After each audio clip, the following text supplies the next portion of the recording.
I'm about to tell you something so shocking you will question your own existence. Rampart is OP. Welcome back to the Server Average channel. Today we are talking about Arenas, because Arenas has been out for, I think, about 3 weeks nearly. And there's a lot of anticipation about Arenas ranked as well coming at the split. And I think at this point a lot of people have got used to the format of Arenas, the round by round by round, the fact you have to win by 2 rounds, and also the different metas that are starting to emerge. And I have a big main question today, and that's going to be between who your mains are when it comes to BR and when it comes to the arenas. For example, in the Battle Royale, I tend to main Revenant. I used to be a Caustic main, before that I was a Bloodhound main as the seasons have gone on. And a bit of an Octane main as well. And I saw in the Battle Royale, a lot of those legends have a lot of value in the Battle Royale. I don't know if your main is different when it comes to Arena, because honestly, I'm still trying to find my main in Arenas. I thought I'd be an Octane main in Arena. I thought I'd be a Pathfinder main. I tried Bloodhound, but I even, as you see in this game, rocked up with a Rampart and a Wattson combo, and it, like, the strategies and meta you can do, like, with this is insane. Arenas has, like, opened up a completely different way to play this game that people wanted to be able to do in Battle Royale, but you just couldn't. And a lot of legends who were not mobility based really struggled to become, like, high meta, because they didn't impact people's rotations, they couldn't traverse the map quick enough, they just had no mobility. Whereas in Arenas, you don't need to worry about rotations, you don't need to worry about bouncing around the whole map or third partying from across the map with like a Revenant Octane Valkyrie push. And so you can actually try out different strategies and metas without much consequence, and even like find actually they do work in a straight 3v3 fight. I mean, you're not going to get third partied by about 4 different teams who heard you fire a P2020 from the other side of the map.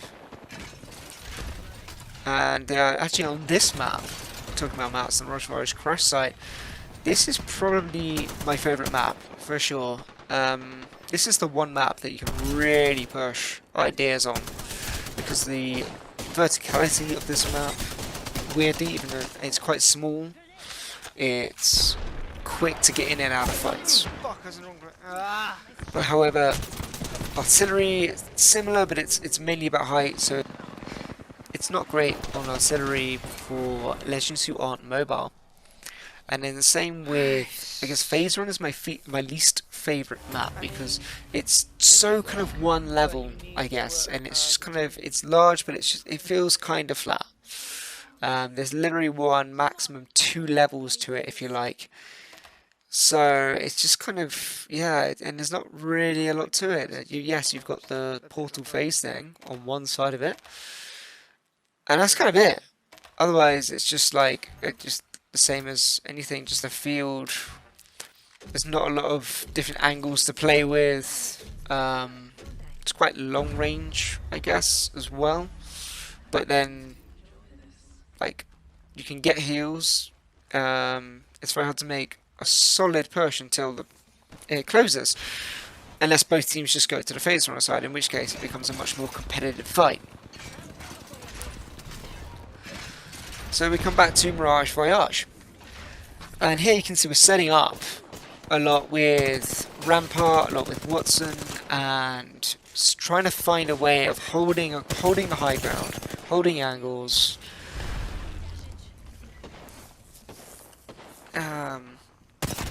Which becomes quite a challenge in these first 2 rounds. And I really strongly appreciate, once again, my teammates for not rage quitting here. We are 2 rounds down. I fully expected at least one of them just to rage quit out of this. But, for whatever reason, they stick around. And what you're about to see is, again, the reasons why you should stop rage quitting, even if you're 2 down, okay?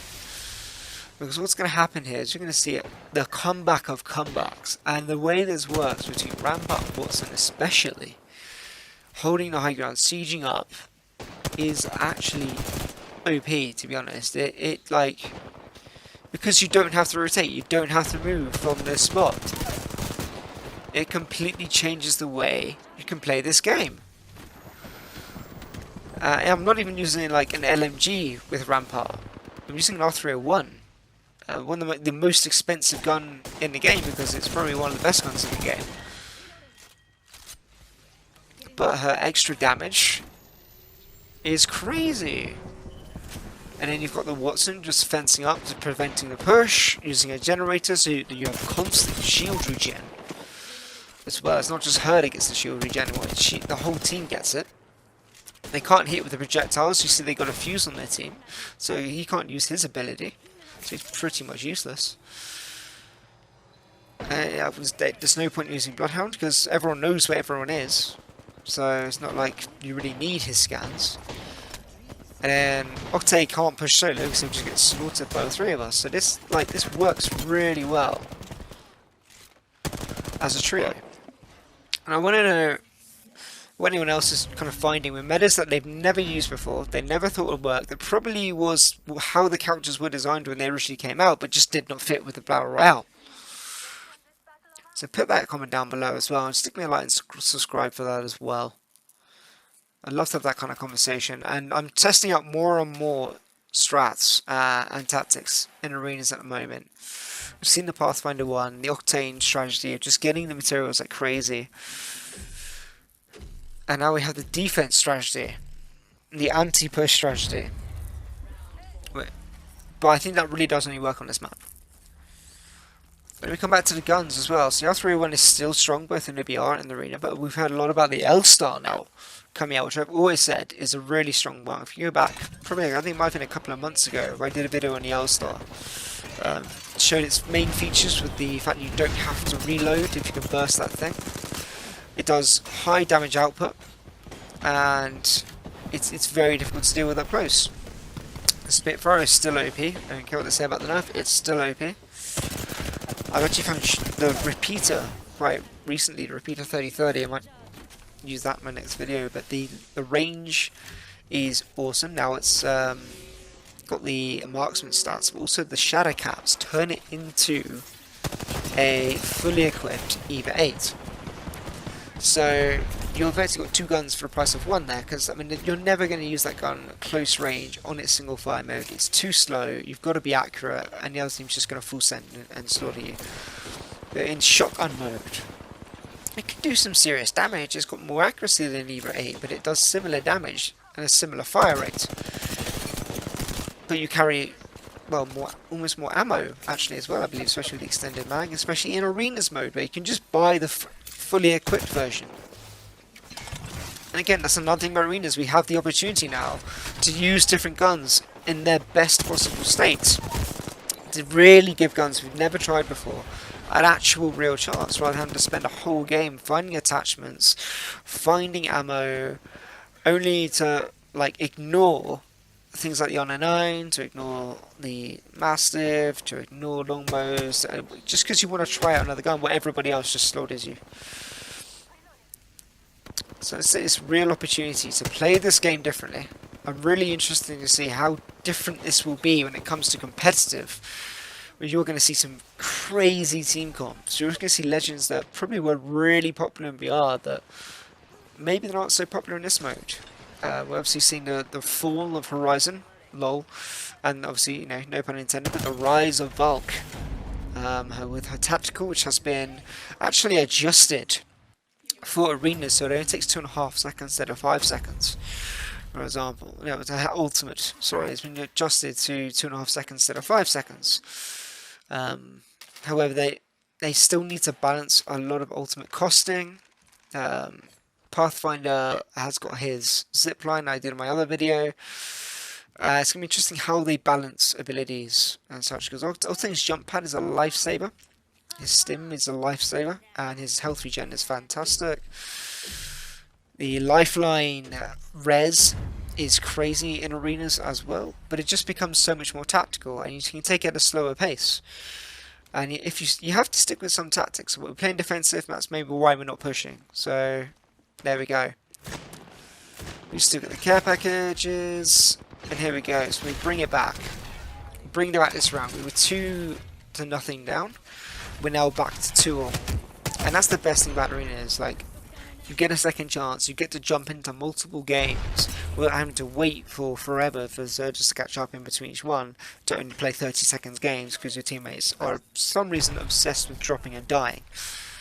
There's no drop and die. That's all Apex Legends Legacy needed, was a non-drop and die mode, or a I'm just completing a challenge and I'm jumping off the map mode. I'm looking forward to ranked, where they hopefully bring penalties for rage quitting, especially in arenas. It's a much more team reliant mode, especially if it turns to be 1v3. You haven't got any chance. 2v3 you do have some chance if you are 2 very skilled players against 3 much less skilled players. Then you have a chance then, but there's no guarantee. And also you go into every match not knowing how strong the other team's going to be. And again, that's where ranked comes in. We're going to see the skill-based matchmaking change. We're going to see 3v3s between teams who are actually, well, hopefully equally skilled. But if it's anything like the BR, which is complete utter trash with the SBMM, if you get paired where you're like a silver team against like a masters team, like, well, that's just completely unfair. It's not like it was even filtered up by the lobby. And it's just going to be ridiculous, and you're going to get those teams not even enjoying the game because they're going to get really easy opponents to play against, and it's just free RP. It's like, well, what's the point? So let's hope the SBMM on the arenas ranked is an improvement on the BR ranked. Let's go back to Rampart now. So you see now we managed to equalise this, and the reason why is this setup, especially on this side of the Mirage map, where you have the gen, you have the walls. You essentially just build a fortress, and there's nothing the other team can do. They have to attack. You can't wait for another party to come in and attack. You have limited resources. You can't just grenade the hell out of it. You can't just push, die, go respawn your teammate, come back another day. This is it. We can just hold this. We've got circle. We can just hold this and make them use up their resources. Well, we don't have to. We've got the gen. So we're really hopefully going to see the return of Wattson metas, but there's now much more opportunity to work with that Wattson, and that's where this maybe comes in. We're just wearing the other team down. We're not really pushing, we're just wearing them all down, catching the other team off guard. Oh, but then this is where we shouldn't have dropped too early. The other team dropped after us, and therefore we lost the high ground. Put us in a bad position and we lose the round. I'm seeing a lot more Octanes than before, but not many Gibraltars in arena. I'm not sure why. I don't know, it's because again you don't have to rotate, so you don't need that bubble to cover the rotation. You don't have to play edge. But he still has his bombardment, but maybe his bombardment's too expensive. And also a lot of the maps at the moment have a lot of cover, a lot of buildings where you can avoid the ultimate, and you have to spend a lot of your credits on other things. So again, maybe it's about resource management. There are legends who don't have to worry about resource management as much. So again, the defensive strategy works until you have to fight, until you have to push out of it. Then you're in trouble, unfortunately.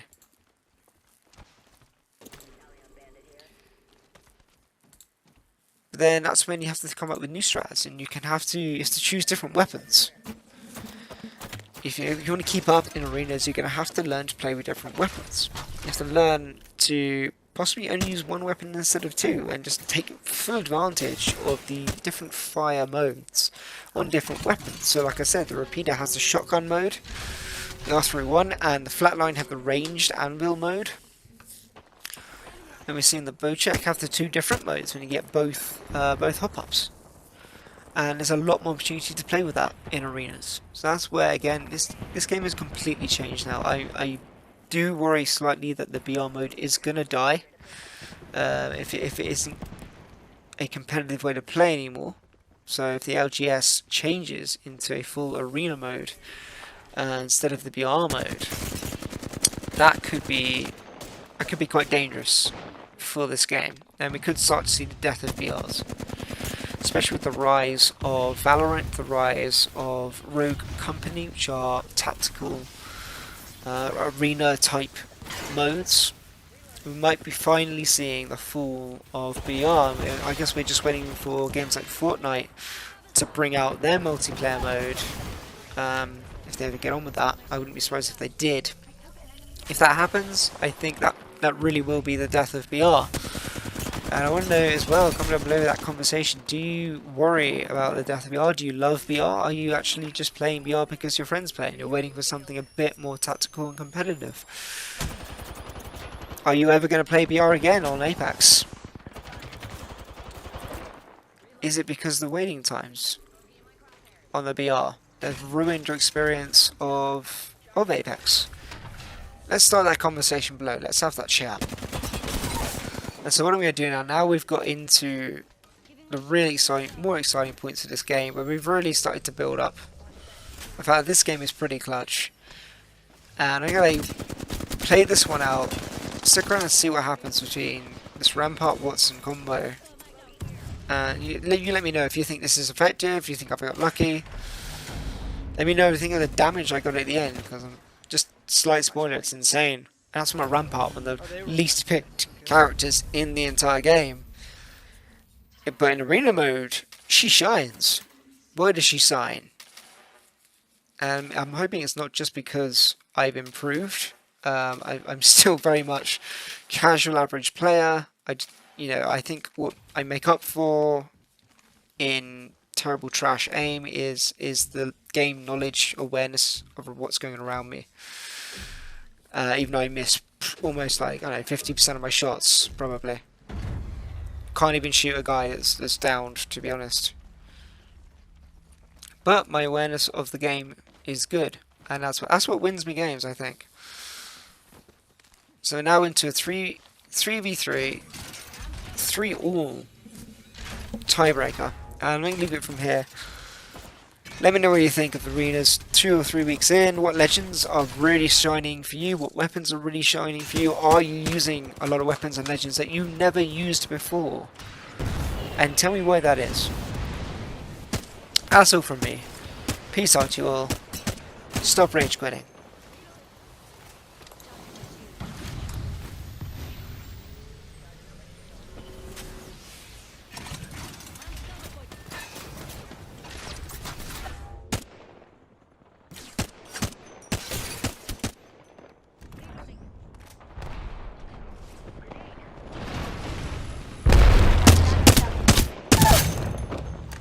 Took down an enemy.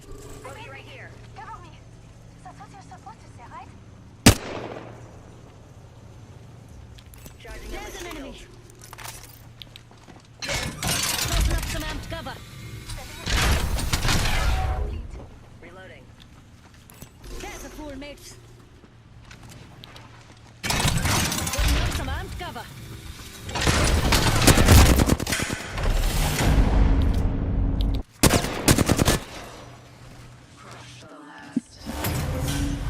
Wait, we'd already won that, sure. Victory is close.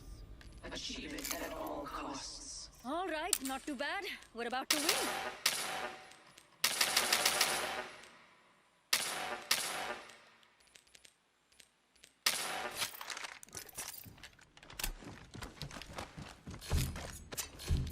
Promote wherever I can.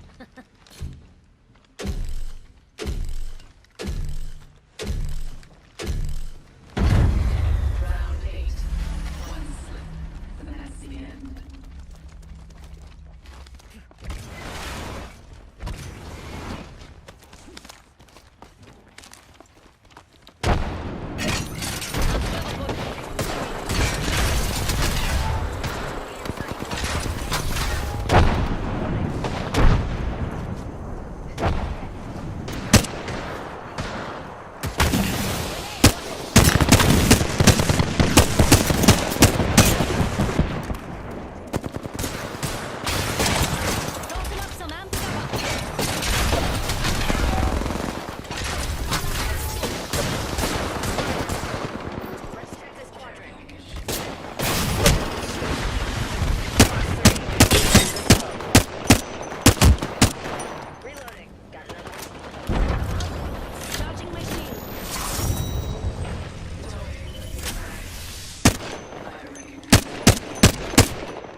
So it does work, but I'm not sure. Like, would I have done better with or without? I did use them a lot. Wow. Okay, wow.